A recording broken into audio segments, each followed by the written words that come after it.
Bonjour et bienvenue à l'Atelier Magique. Je suis ravi de te retrouver depuis la Black Box pour cette nouvelle séance. Aujourd'hui, nous allons travailler sur le personnage. Et oui, tous les magiciens jouent un rôle, un personnage, même si parfois cela ne se voit pas.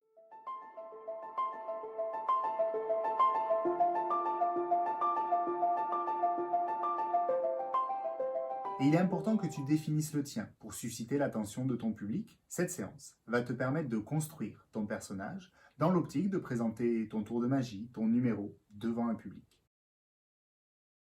Mais avant de commencer, revenons un petit peu en arrière. Au 19e siècle, les magiciens étaient accoutrés d'une cape, d'un chapeau de forme, d'une queue de pie, d'une canne.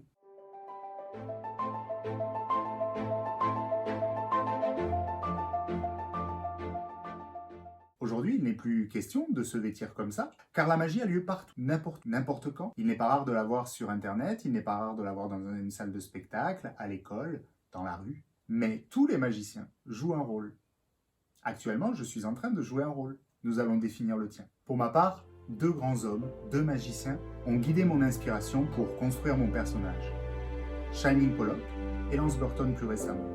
Je t'invite à aller googliser sur Internet pour voir un petit peu de quoi il s'agit, découvrir leur univers. Quoi qu'il en soit, plus ton personnage sera fort, plus tu obtiendras des émotions, des réactions de ton public. A l'inverse, plus ton personnage sera faible, plus tu auras de difficultés à obtenir les réactions de ton public. Aussi, il va falloir trouver ton personnage pour qu'il soit en adéquation avec la magie que tu veux présenter. Et je vais t'aider.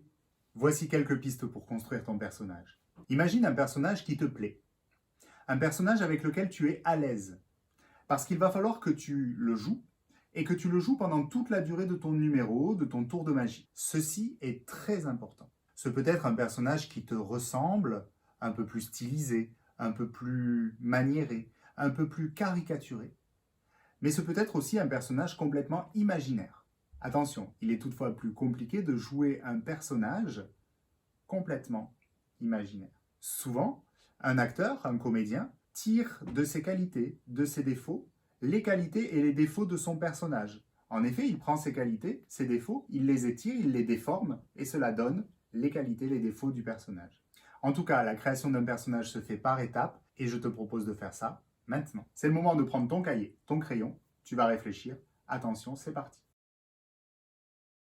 Étape numéro 1. Qui est ton personnage?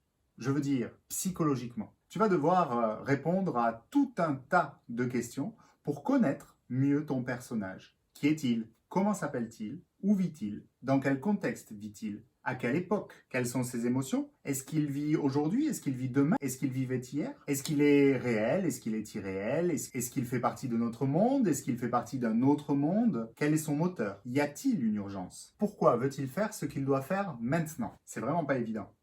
Mais tu dois vraiment te poser toutes ces questions, tout un tas de questions, pour vraiment connaître parfaitement ton personnage, comme si c'était une personne réelle, comme si il vivait avec toi. Bien sûr, les questions que je viens de te poser ne sont pas limitatives, tu peux en imaginer plein d'autres, tu peux trouver plein de traits à ton personnage, tu peux lui trouver plein de qualités, plein de défauts, tu peux lui trouver une histoire qui t'appartient, c'est vraiment à toi de construire tout cela. Rien que pour tout ça, à mon avis, tu vas y travailler toute l'après-midi. Une fois que ça c'est fait, tu passes à l'étape 2. Étape 2. Quelle est la relation de ton personnage au tour de magie que tu dois présenter? Eh oui, pourquoi le personnage doit présenter ce tour de magie? C'est une bonne question. Tu dois y répondre. Pourquoi ton personnage doit faire ce tour de magie? Pourquoi ton personnage fait ce tour de magie? Est-ce que c'est cohérent? On imagine mal un personnage, un plombier par exemple, devant découper son client ou sa cliente en plusieurs morceaux. Quoique. En fait, il faut trouver une logique. Qu'est-ce qui motive ton personnage à faire ce tour de magie? Par exemple, le célèbre Dynamo se place en tant que magicien qui est capable de faire des miracles. Et de cette manière, il présente un tour, un numéro, où il marche sur l'eau de la Tamise, à Londres, comme l'aurait fait le Messie.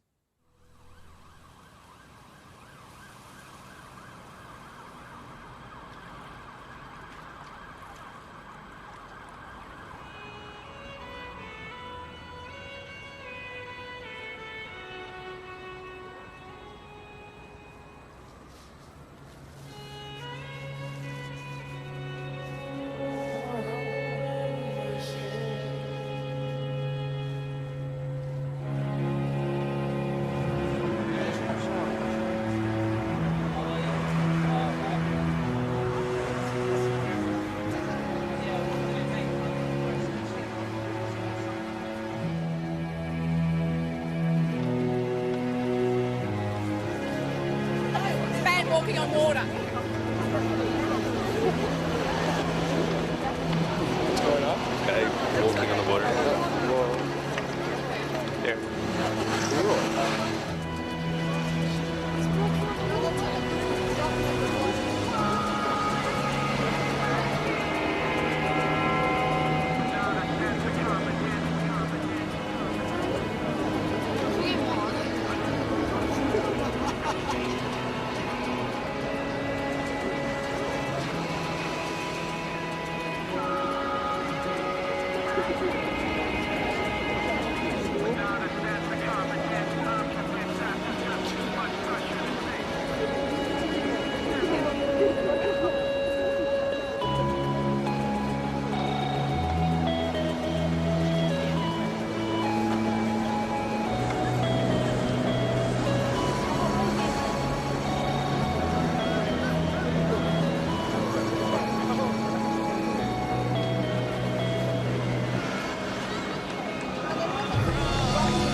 Sometimes I wonder if my life has all been an illusion.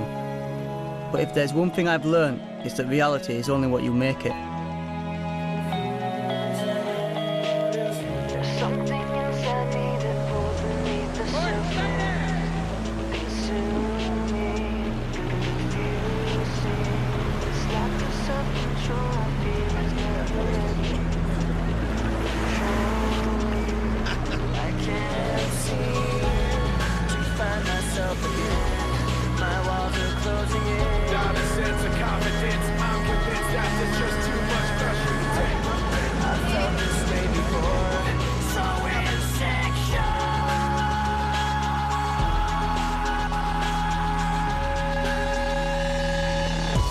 sense of confidence, without a sense of confidence, I'm convinced that there's just too much pressure to take. Find myself again. My walls are closing in. Without a sense of confidence, I'm convinced that there's just too much pressure to take. I felt this way before, so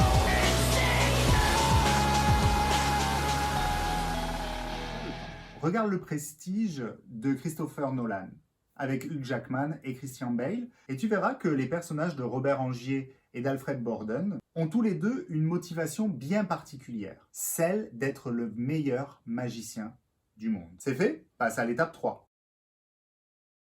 Étape 3. Ancrer physiquement ton personnage. Après avoir réfléchi à la psychologie de ton personnage, à la relation qu'il entretient avec le tour de magie que tu dois faire, il va falloir le positionner dans une attitude, dans un comportement, dans une gestuelle. Il va falloir le placer physiquement. Et pour cela, tu peux travailler avec l'exercice que nous avons fait ensemble. Tu te places en position 0, les deux pieds à la largeur du bassin, les genoux un petit peu déverrouillés, les épaules complètement basses, les bras le long du corps. Et dans cette position, tu vas commencer par ajouter une caractéristique physique à ton personnage. Par exemple, ton personnage pourra avoir le bassin un petit peu sur le côté.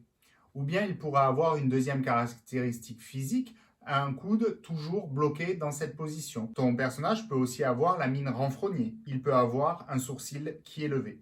Et dans cette position, tu vas pouvoir faire le tour de magie en entier. Par exemple, marcher comme ceci et toujours avoir cette démarche. Attention, plus tu prends une démarche difficile, plus il va être compliqué de la tenir sur la durée. Je te conseille donc de prendre des caractéristiques physiques qui soient les plus minimes possibles, mais qui permettent d'asseoir ton personnage. Voilà, pour résumer le travail que tu as à faire sur ton personnage, 3 choses. 1. Savoir qui il est. 2. Pourquoi il veut faire le tour de magie que tu dois lui faire faire. Et 3. Lui donner une attitude, un comportement, une gestuelle physique. Et bien sûr, une fois que tu auras travaillé sur tout ça et que tu seras au point, nous passerons à la suite, le costume et les objets qui entourent ton personnage. Je compte sur toi pour bosser là-dessus. On se retrouve très vite. Bye bye.